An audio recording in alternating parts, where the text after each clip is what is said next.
neste momento, Deus, através desta emissora, leva até você mais um programa de fé, com mensagens, hinos e orações a seu favor.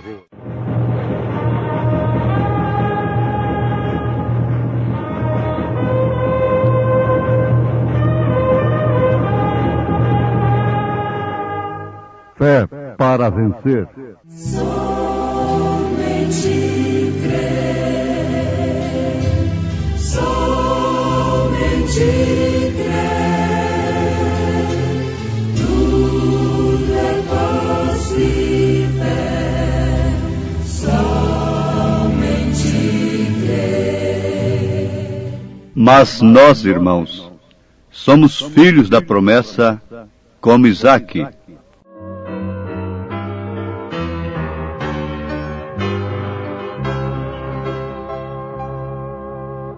Tenho saudade de Jesus, meu mestre.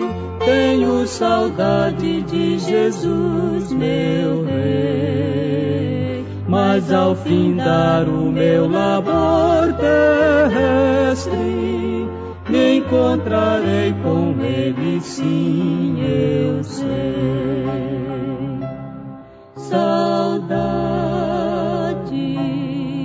Tenho saudade de ti, Jesus, meu Salvador e Rei.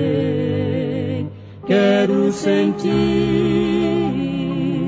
tua presença, pois sei que só assim feliz serei.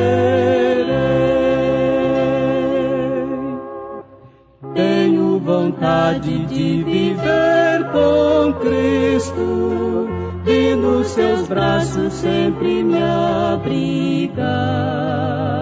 Sim, quero a Ele sempre ser submisso e confiar no seu amor sem par.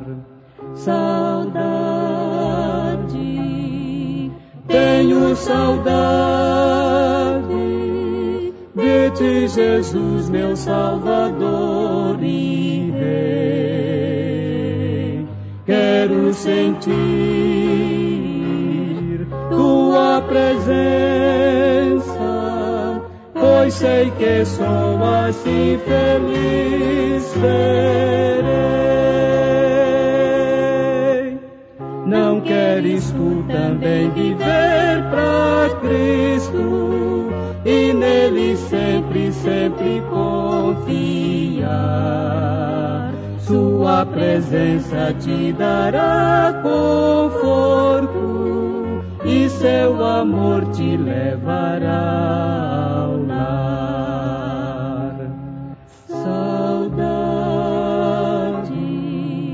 Tenho saudade de ti, Jesus, meu Salvador e Rei. Quero sentir tua presença, pois sei que só assim feliz serei.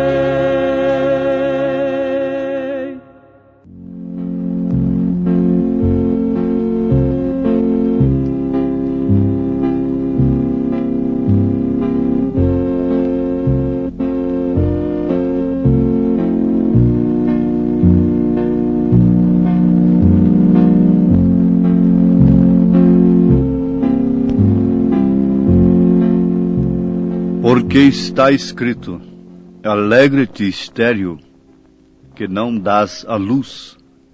Esforça-te e clama, tu que não estás de parto, porque os filhos da solitária são mais do que os da que tem marido. Mas nós, irmãos, somos filhos da promessa como Isaque.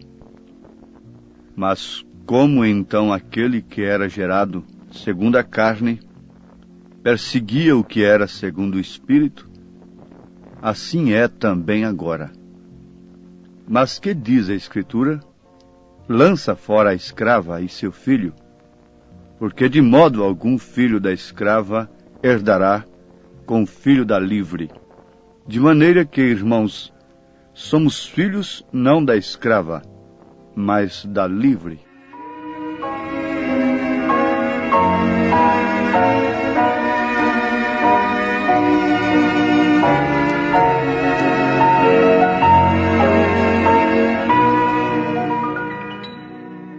Ouvintes, existem várias chuvas na Bíblia Sagrada, como a temporão, a serôdia, e delas nós extraímos uma coisa muito necessária para a nossa vida espiritual, que é o ensinamento. É uma chuva de ensinamento. Agora, a natureza, sendo uma Bíblia, nos mostra isto claramente, que quando a chuva cai sobre a terra, toda semente que está no seu seio manifesta a sua qualidade, a sua natureza. Como, por exemplo, a chuva cai sobre a terra que está guardando a semente do trigo. O que se espera brotar ali? Trigo. Mas se for semente de abrolhos, de joio, então a mesma chuva. Notem isto. Despertemos a nossa atenção para isto. A mesma chuva fará com que aquela semente do joio frutifique, brote, germine e frutifique, crescendo assim, não é, naturalmente, antes de tudo. O que causou aquele rebento foi a mesma chuva. O que causou aquele crescimento foi a mesma chuva, o mesmo sol. Jesus disse que Deus manda chuva e sol sobre maus e bons. Isto quer dizer que pela mesma chuva e pelo mesmo sol, todas as sementes germinam. Todas as sementes que estão na terra germinam, crescem e dão o seu fruto. Eu quero que cada ouvinte tenha a sua atenção despertada para isto, porque é a mesma chuva, o mesmo sol, que leva a todas as sementes diversas a germinarem, crescerem e darem seus frutos, respectivamente falando. Então não seria demais nós repetirmos mais uma vez, porque não estamos aqui para angariarmos simpatia como pregador, como religião, para fazermos um proselitismo e aumentar o nosso grupo. Não, absolutamente não. Nós queremos que Deus cumpra o seu propósito através deste programa. É que a chuva caia sobre todas as sementes, porque temos certeza que é uma chuva de ensinamento e que tem dado vida não somente para trigo, mas também para joios, para abrolhos, para todas as espécies de sementes nesta era. É a mensagem que Deus tem enviado em seu determinado tempo. Isso é tremendo, justamente por ser verdade. A verdade é tremenda. Quem se coloca no lugar da verdade, onde opera a verdade, tem se colocado num lugar tremendo, terrível, diz o profeta Isaías. Quão terrível é este lugar! Então, de passo em passo, de glória em glória, de fé em fé, medindo as coisas, já temos aqui a estas alturas uma meditação, uma síntese que deixa os nossos ouvintes plenamente esclarecidos de um grande fato, que não é pelo simples fato de Deus curar, de Deus derramar bênçãos sobre todas as pessoas, sobre todos os povos, sobre todas as alas religiosas, que isto quer dizer que todas elas são de Deus. Assustaram-se? Mas é verdade, não? A natureza é uma Bíblia, e Paulo disse que a natureza, sendo uma Bíblia, deixa todo mundo inexcusável diante de Deus. Leiam na carta aos Romanos, capítulo 1, capítulo 2. Meditando nesse sentido, e vocês vão encontrar que isto é verdade. Então, qual é a síntese? A síntese é que a mesma chuva, o mesmo sol, que quer dizer o mesmo Deus da vida, derrama bênçãos sobre todas as espécies de sementes, para que todas elas deem seus frutos segundo as suas espécies, respectivamente falando, cada uma por si. Oh, isto é maravilhoso! Sim, perfeitamente, Jesus disse, pelos frutos é que se conhece a árvore. E Deus quer que, de fato, todos deem seus frutos, incentivados, mais uma vez, pela mesma chuva, pelo mesmo sol. Ah, nós temos o mesmo Deus. Nós temos a mesma bênção, sim, perfeitamente. Não resta dúvida. Deus derrama chuva e sol sobre todas as espécies de sementes, para que elas deem seus frutos, segundo suas espécies. Agora lembrem-se, depois os seus frutos, cada um por si, terão destinos diferentes. O lavrador que plantou o trigo, colheria o trigo para lançá-lo ao fogo? Não. O trigo vai para o celeiro, mas o joio vai para o fogo. Foram as mesmas chuvas, foi o mesmo sol que deu crescimento para ambos, mas o destino final de cada fruto é diferente. Aí está onde nós devemos enfincar uma estaca e só prosseguirmos, só darmos um passo adiante na nossa fé, depois de discernirmos qual espécie de semente temos regado em nossa vida. Tem que se pegar a Bíblia, tem que se pegar o Evangelho, para que cada um manifeste a sua natureza. Por isso lançam-se mãos dos dons, de todas as chuvas de Deus, para que deem seus frutos, para que manifestem suas naturezas. Que Deus, nesse instante, faça com que cada um possa cair em si, em tempo de discernir qual fruto tem dado esse Evangelho em sua vida.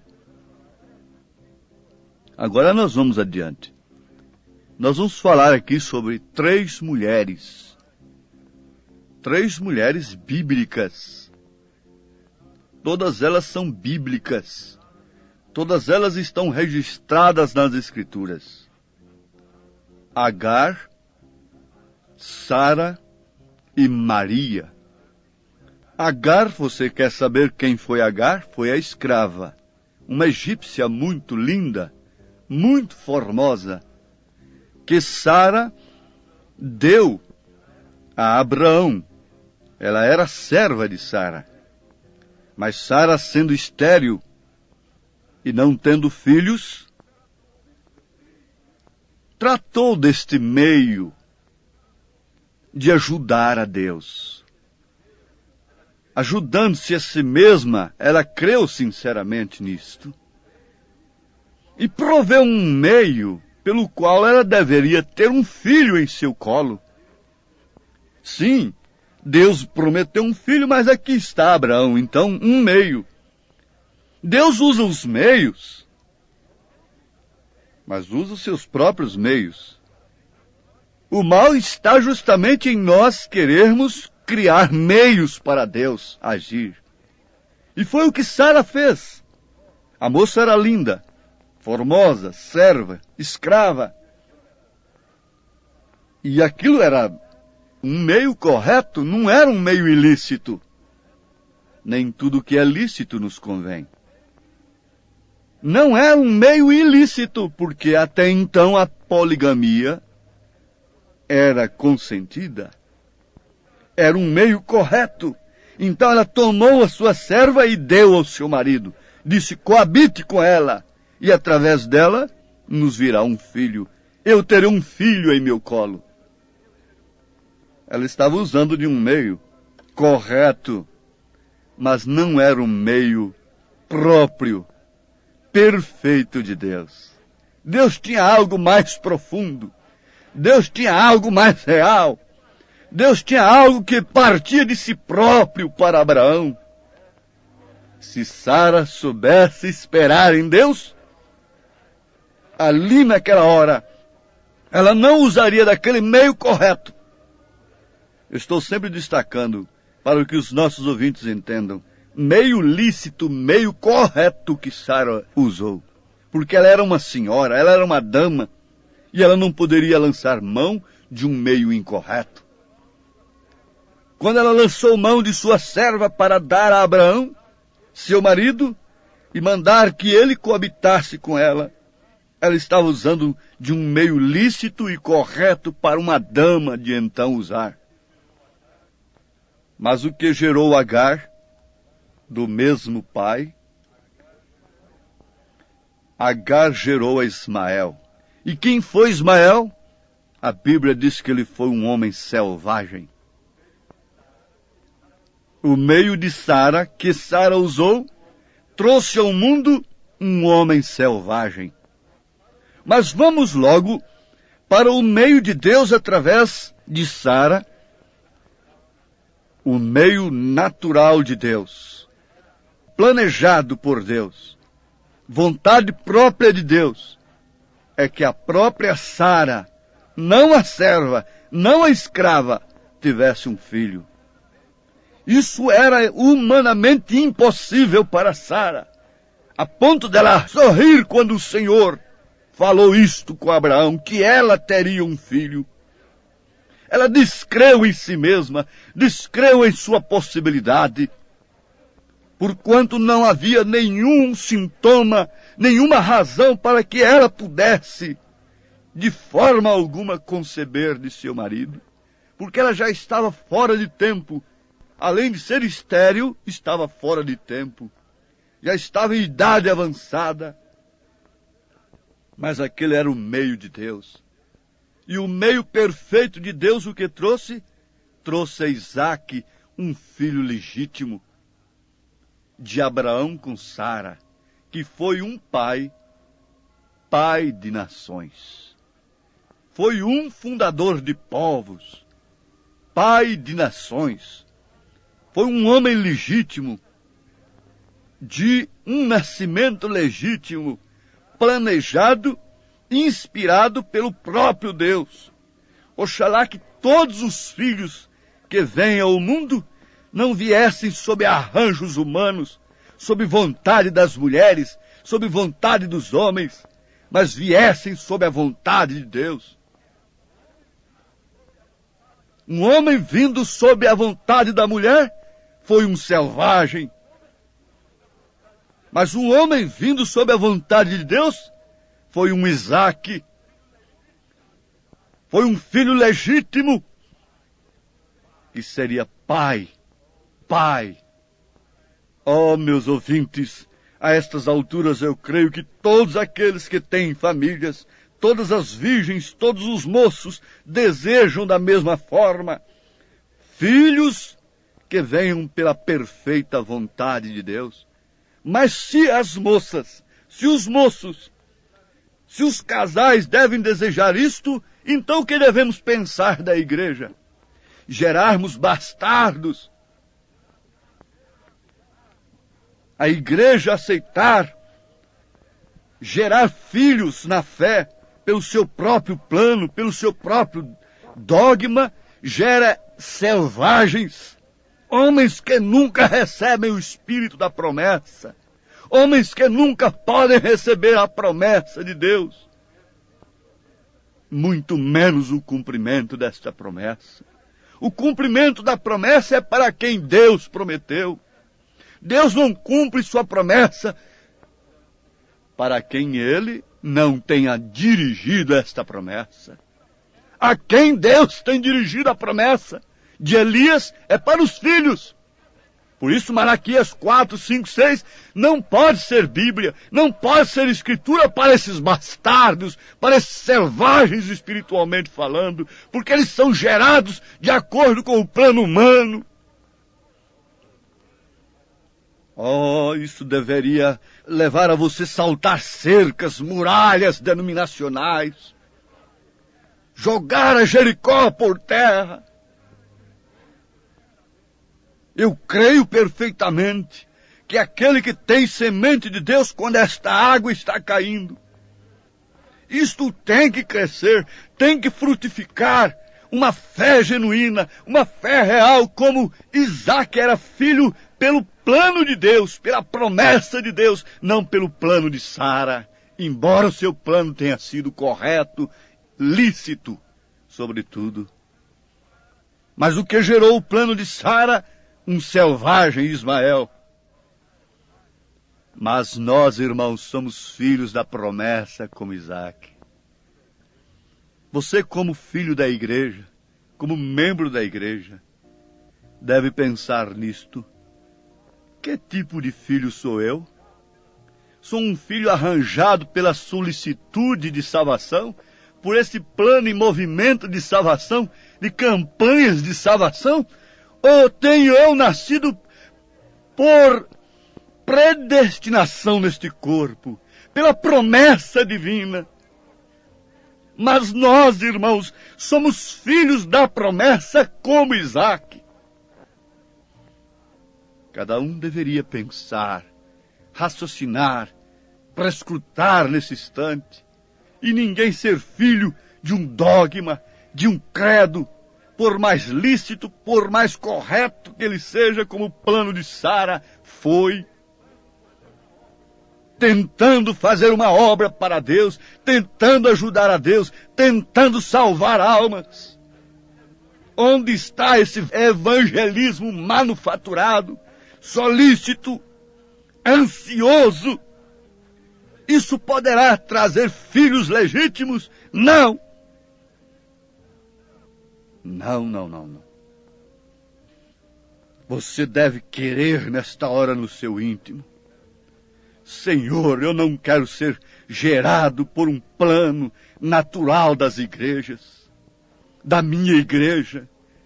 Eu tenho que ser gerado pelo plano perfeito do Senhor, como foi Isaac. Eu não quero ser um Ismael, um selvagem gerado pelo plano de Sara, embora lícito. Em nome de Jesus Cristo, dá-nos, ó Pai, nesse instante, luz perfeita sobre esta palavra. Sei que isto está caindo sobre maus e bons, e cada um dará seu fruto segundo sua espécie e sua natureza. Ó Deus, sela a tua palavra em nome de Jesus Cristo, em cada coração, pela tua graça e pelo teu amor. Amém, Senhor. Amém.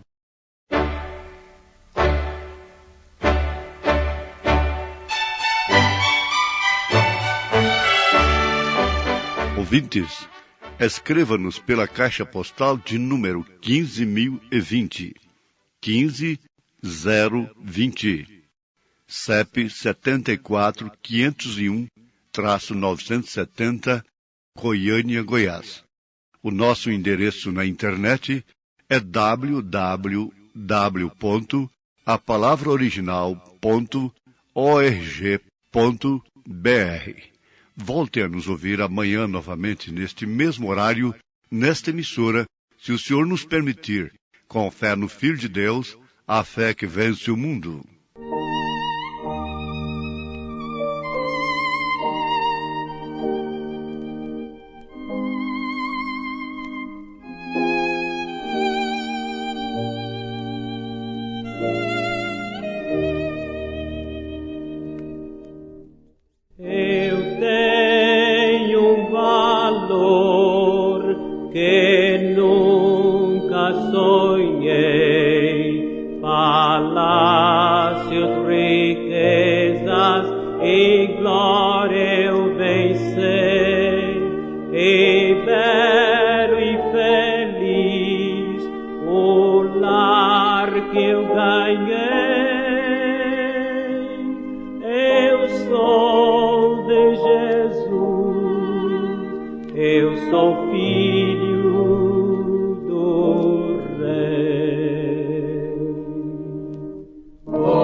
Eu sou